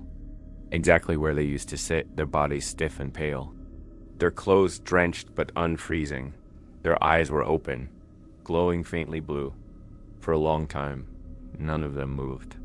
I just stood there, watching the vapor rise from their mouths in perfect unison. Then, together, they turned their heads toward me. The sound of their necks cracking filled the silence. Lars spoke first. His voice came out wet and layered, like it was coming through water. You came back. I stumbled backward. You're dead. Elara smiled faintly, the same slow, unnatural curve I'd seen in the reflections. Death is a surface word. They stood. The sound of fabric shifting was wrong, gamp and delayed, like their movements were happening a fraction of a second after their bodies moved. Soren's head tilted. We finished the study. Henrik took a step closer. You should see what's below. It remembers everything. I pressed against the wall, shaking. You're not real. All four of them smiled now. Neither are you. Then their voices overlapped, merging into a single sound, a chorus of echoes speaking in unison. We are one memory, one breath, one reflection. The lights flickered. For a moment, the room wasn't a mess hall anymore. It was underwater. The air shimmered with waves, and my breath came out in bubbles that rose toward the ceiling. The walls bent like liquid, the floor shifting under my feet. When I blinked, the room was normal again, but they were closer now. Henrik reached out a hand. His skin looked translucent, veins pulsing with that same faint blue light. Join us, he whispered. You're already halfway through. I turned and ran. Their footsteps followed, slow, dragging, echoing down the corridor. The sound of wet flesh on steel. The farther I ran, the colder it got. Frost crawled up the walls, spreading in patterns that looked like veins or handwriting. Every door I passed, I saw them reflected in the glass panels, always just behind me. Smiling, patient, when I reached the control deck, I slammed the bulkhead shut and locked it. My breath came in shudders. The lights flickered again. The intercom clicked on by itself. You can't lock out what you are. It was my own voice. The screens on the console flared to life, static tearing across each one. Then images began to, not from cameras, but from memory, got the helicopter landing. My first night. Elara handing me the paper with the rules. Me laughing. Then the footage began looping backward, faster and faster, until it froze on a single frame, me standing outside the station, staring at the frozen lake dot except in the reflection of the ice. There were two of me, one smiling, one not. The speakers hissed. You don't remember crossing, do you? I unplugged the monitors, smashing the screen with a wrench. The glass shattered, but the reflection stayed.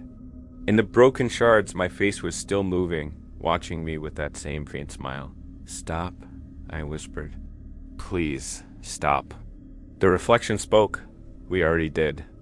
You're the echo. Then every light in the station turned blue. The hum returned, not from below, but from inside. The sound filled my head until I could feel my skull vibrating. I dropped to my knees, clutching my ears, but it didn't help. The sound wasn't coming through the air. It was coming from me. When I looked up, the door I'd locked was open. They stood there again, all four of them. Still dripping, eyes glowing brighter now. Features flickering like candlelight. They moved closer, and the sound grew louder, until I realized the hum was their voices layered together, whispering the same word again and again. Remember. I tried to crawl backward, but the floor beneath my hands was wet and cold. I looked down. Water was seeping up through the cracks. It glowed. The floor reflected my face again, but not as I was, as something else. My skin pale, eyes black, mouth open too wide, and then, from behind the reflection, something else surfaced. a hand pushing upward, breaking through the thin layer of ice like it was breathing. It grabbed my wrist. Cold like death surged through my arm. I screamed and pulled, but it held tight, pulling me toward the reflection that shimmered like water dot behind me. The voices spoke in unison. The lake never takes without giving. The reflection's mouth moved with mine as I screamed, perfectly synchronized this time. Then it smiled, and for a moment I understood the breach wasn't the station breaking apart. It was the barrier between worlds collapsing. They weren't coming in, we were going out. The water rose faster, glowing brighter, filling the corridor until it reached my chest, my shoulders, my mouth. I gasped, inhaling the cold into my lungs. The last thing I saw before everything went blue was Ilara standing just beyond the water's surface. Hand outstretched, her lips moved, and I heard her voice in my mind. Clear and calm. You're home now.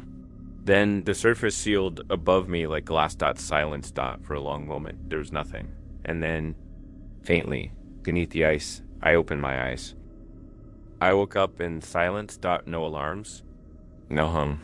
No breathing from the vents. Just stillness. Heavy and complete, like sound itself had frozen. The light was strange. Not blue. Not white. Something in between, flickering like the reflection of water on a ceiling. When I sat up, I realized I wasn't in my room anymore. I was inside the maintenance shaft. The ladder stretched both above and below me, vanishing into shadows. My flashlight was gone. My clothes were damp. My hands, cut and frostbitten, trembled as I climbed upward. But after a few meters, the metal rungs turned slick. Coated in ice. Something had frozen me in. The air smelled different here, wet, metallic, sweet. It wasn't the smell of the lake or the station. It was the smell of something alive. I climbed down instead. The lower I went, the warmer it became. The ice on the walls began to melt, droplets falling like rain. The sound was faint but rhythmic, a heartbeat echoing through the shaft. After what felt like forever, my boots touched solid ground. A faint red light glowed ahead. I followed it through a tunnel carved into the ice. Smooth, perfect, not man-made. The walls pulsed faintly, glowing from within. The tunnel opened into a vast chamber beneath the lake, and I realized where I was. The old Phase 3 site, the sub-ice cavern. The original team had reached in 1984, but it wasn't a cavern anymore. It was alive. The walls rose and fell with the rhythm of breathing. The ice itself wasn't solid. It flexed, contracting and expanding. Pockets of glowing blue light pulsed through it. Veins carrying luminescent fluid like blood. At the center of the cavern was something massive, an immense eye-shaped fissure, half frozen, half organic. It glowed faintly, dilating slowly as if adjusting to light. I couldn't move. I couldn't even breathe. This was it. The thing beneath Kaldren Station. The thing we'd been studying. The thing that had been studying us. Its surface shimmered with frozen faces. Hundreds, maybe thousands, each pressed against the translucent layer of ice, their features blurred and distorted. Some I recognized. Others were too old, too alien. They shifted slowly, like muscles moving beneath skin. I whispered, "What are you?" The answer came without sound. It wasn't a voice, it was a feeling, a vibration deep in my chest. Older than words. Memory. Images flashed behind my eyes. Drilling rigs. Scientists in white suits. Alara smiling in the snow. Henrik holding a sample vial. Lars laughing over coffee. Then, darkness. More images followed. A lake swallowing a facility hole. Frost spreading through veins. A man screaming into the ice as it closed around him. "You opened me," it said. "Now you remember." I fell to my knees, clutching my head. The heartbeat grew louder, shaking the walls. We were not beneath you. You were beneath us? The ice under my hands began to melt. Warmth spread through my palms, crawling up my arms, filling my veins with liquid fire. I screamed, but the sound came out as bubbles, rising in slow motion toward the ceiling. I realized then that I wasn't breathing air anymore. The cavern was full of liquid, dense, heavy, and I was suspended in it. Yet I didn't drown Dot. I could hear the lake's pulse directly through my skin. Faces surrounded me, drifting closer. They didn't move their mouths, but I could feel their voices, each one whispering something different. Stay. Remember? Be still. I kicked, trying to swim, but every movement felt slower, heavier. The more I fought, the deeper I sank. Dot the fisher, the great eye, dilated wider, flooding the chamber with cold light. From its depths, something enormous began to rise. A shape that defied form, neither creature nor structure, but something in between. It pulsed with veins of black and silver, its surface smooth like polished ice. As it emerged, the faces along its body turned toward me, opening their mouths in perfect unison. You called to us. I screamed, bubbles spilling from my mouth, but they laughed, not cruelly, but like something ancient recognizing itself. You are not separate. The thing moved closer, filling my vision entirely. My reflection appeared across its surface, not one, but many. Dozens of versions of me, all blinking at different times, all smiling differently. One by one, they opened their mouths and spoke in my voice. We were always here. The fissure widened again, revealing something behind it, a mass of shifting light, pulsing like a brain made of frozen stars. Every pulse matched my heartbeat exactly. I realized then that the lake had been sinking with me since the first day, through the ice. Through the water, through every vibration I'd heard Dot hadn't been calling. It had been calibrating. I tried to look away, but the light grew stronger until it filled everything. My body went numb, my thoughts dissolving like salt and water. Dot. Then I heard Alara's voice, clear, gentle, right next to my ear. Stop fighting it. It remembers everything it touches. Every cell, every thought. You can't escape what you're made of. The light faded slightly, enough for me to see her silhouette standing at the fisher's edge. She looked whole. Her skin glowed faintly, her eyes calm, her expression almost peaceful. Alara? She smiled. You were never supposed to wake it. But maybe it was never sleeping.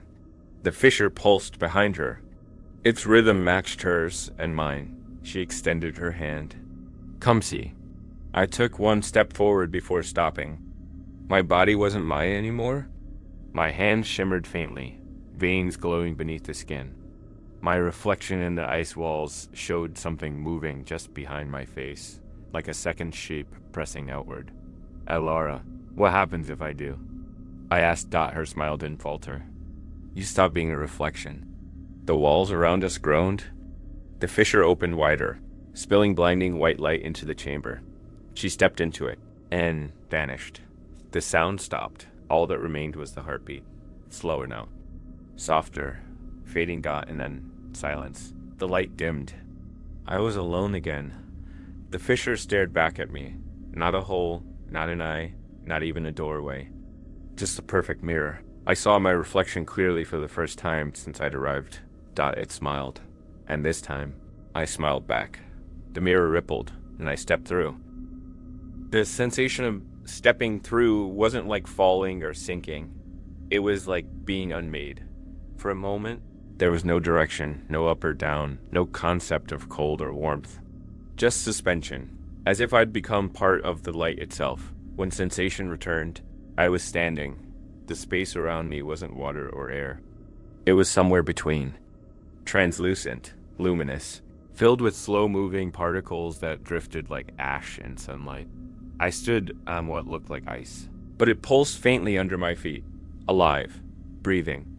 The cavern stretched endlessly in every direction, disappearing into a soft blue haze, and everywhere around me were faces. Hundreds, thousands, suspended in the ice like ancient fossils.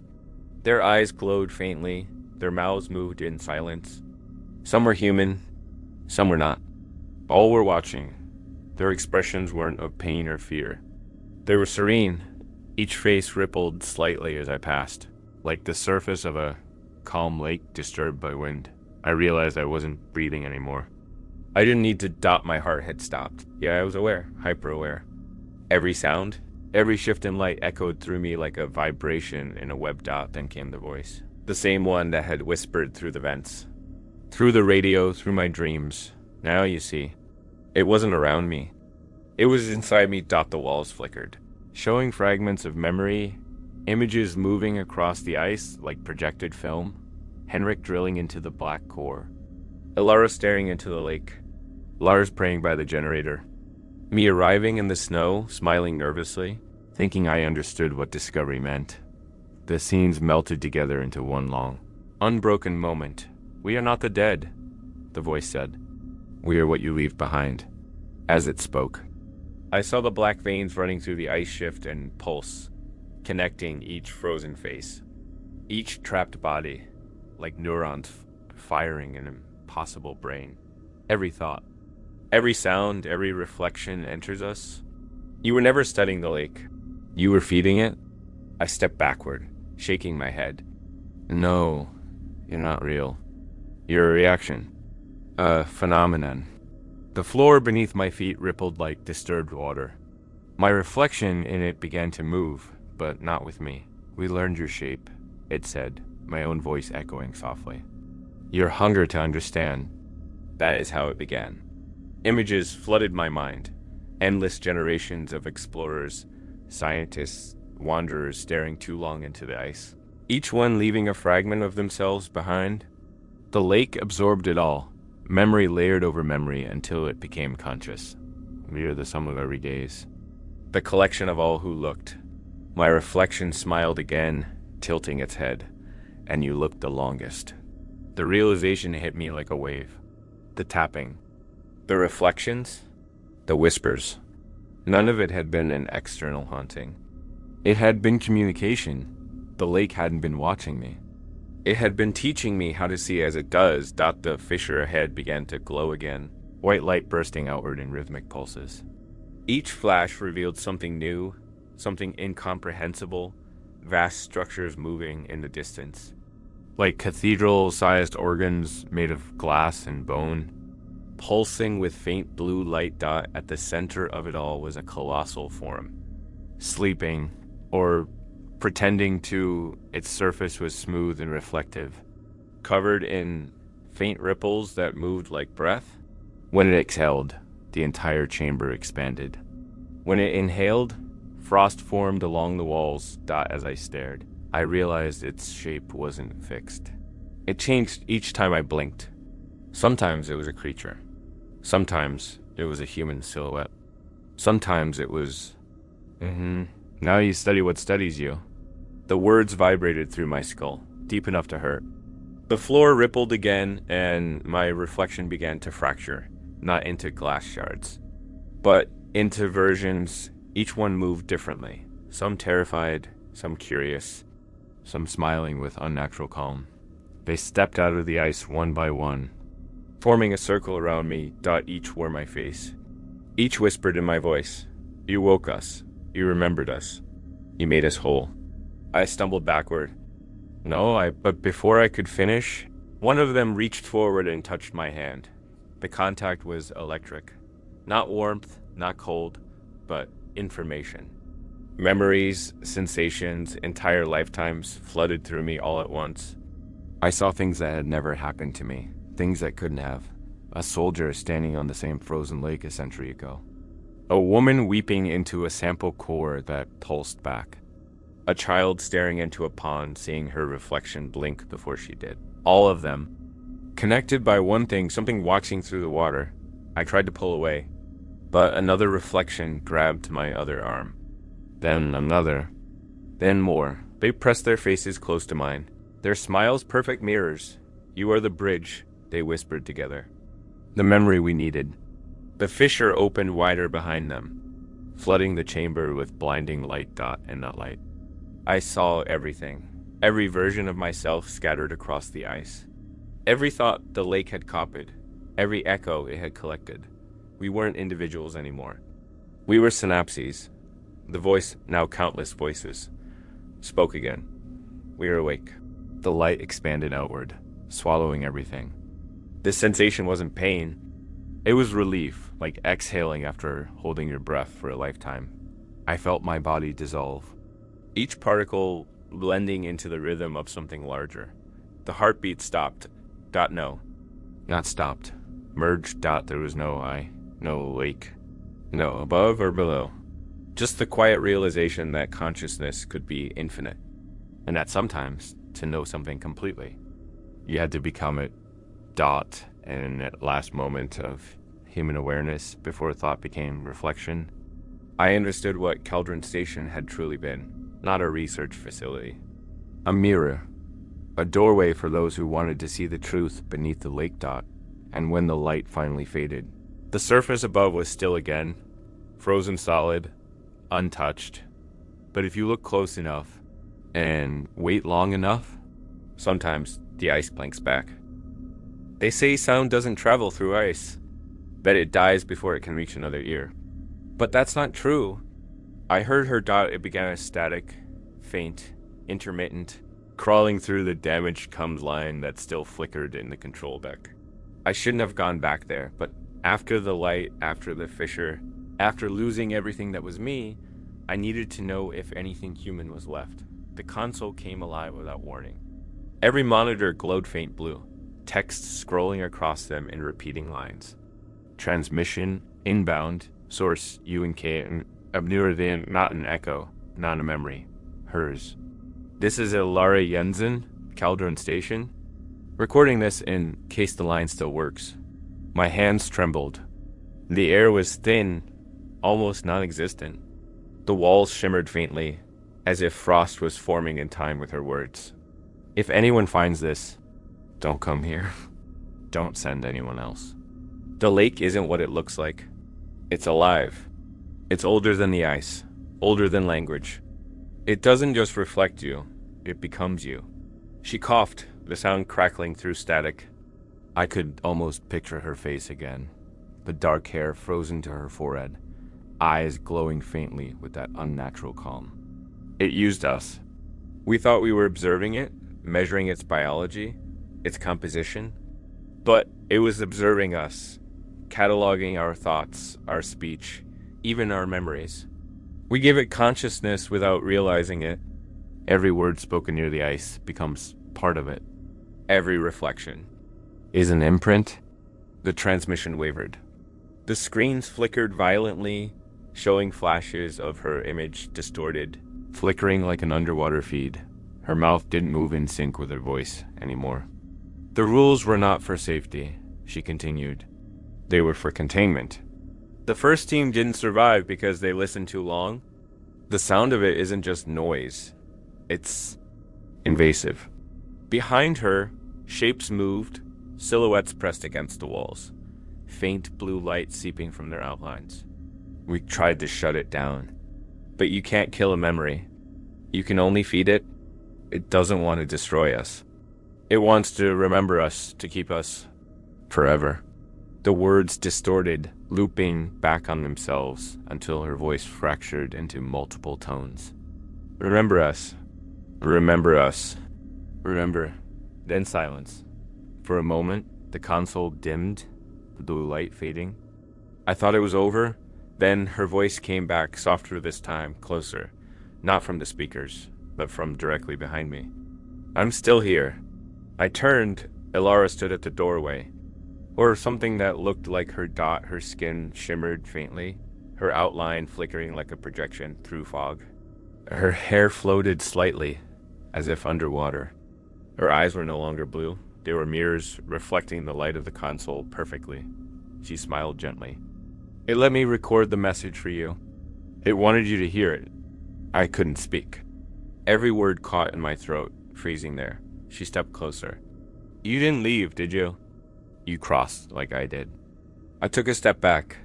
The metal floor under my boots rippled like water. Elara, I whispered. What are we now? She tilted her head. The same motion I'd seen in the reflections 100 times. We're what comes after curiosity, she said softly. We're what happens when the observer becomes the observed. Her form flickered again, and for a brief second, her face split into multiple versions, all smiling, all speaking in unison. You wanted truth. The lake gives it freely. The air thickened with cold. Frost crawled over the console again, sealing the screens beneath thin sheets of glass. My reflection stared back at me, but this time, Alara's face was within it too. Merging with mine, she placed her hand on my shoulder. I didn't feel pressure, just warmth, the kind that comes from something remembering your shape. "Don't fight it anymore," she whispered. "It's already finished." The lights flickered once more, then steadied.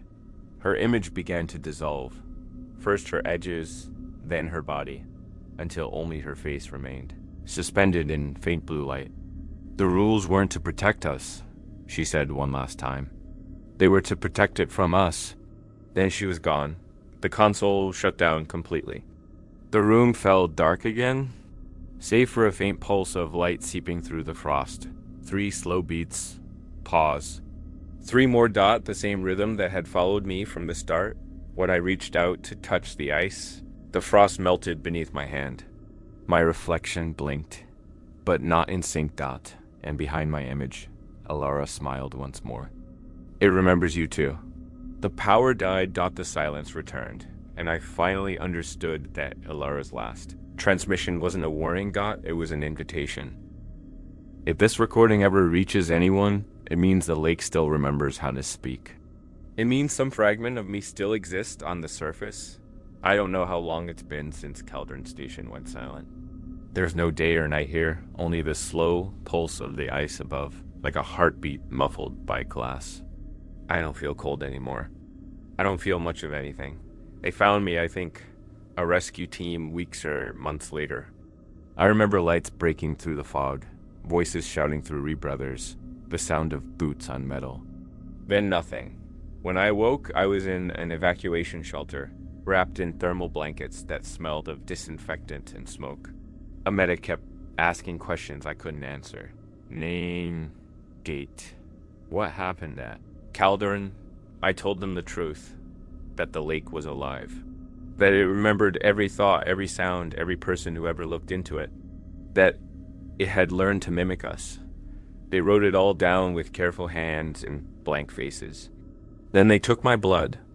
They took too much dot when they looked at the samples under the microscope. They stopped speaking. One of them whispered, "It's still moving." That's when I realized they weren't rescuers. They were researchers.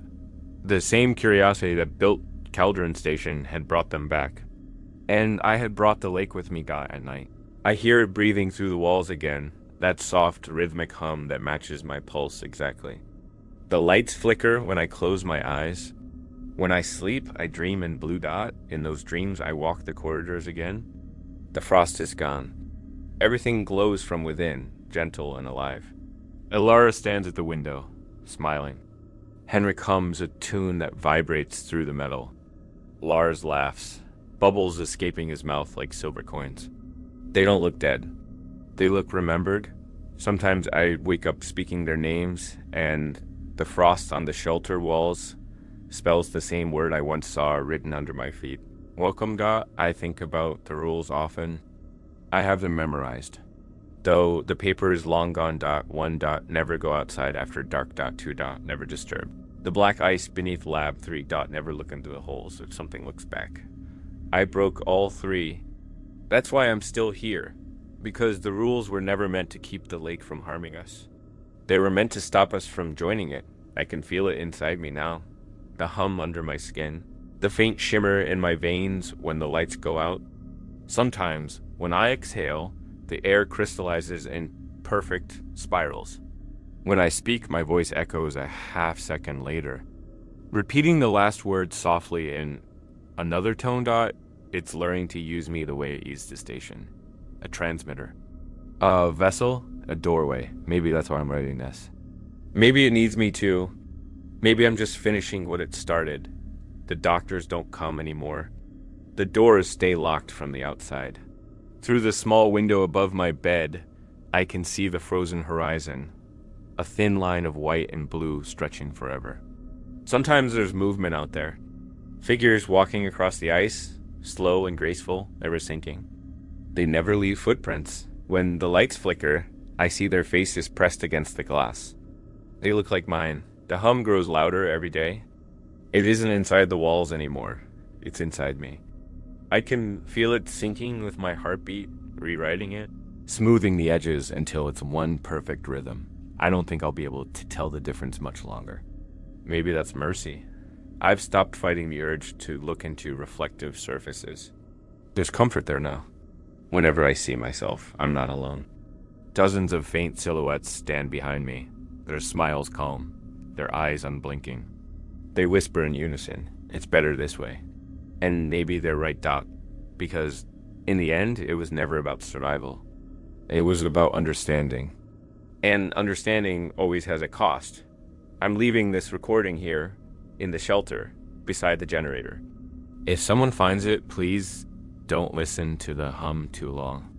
Don't follow the reflections. Don't try to find me. I'm already found. The lights are dimming again. The frost on the glass is forming letters. I already know what they'll say. Welcome back. I think the lake just took a breath. And when it exhales, I'll open the door. Maybe I'll step outside. Maybe the ice will hold me. Maybe it won't. But if you're still listening when the transmission cuts out, if you hear tapping on the line, don't answer. That won't be static. That'll be me, waiting just beneath the surface.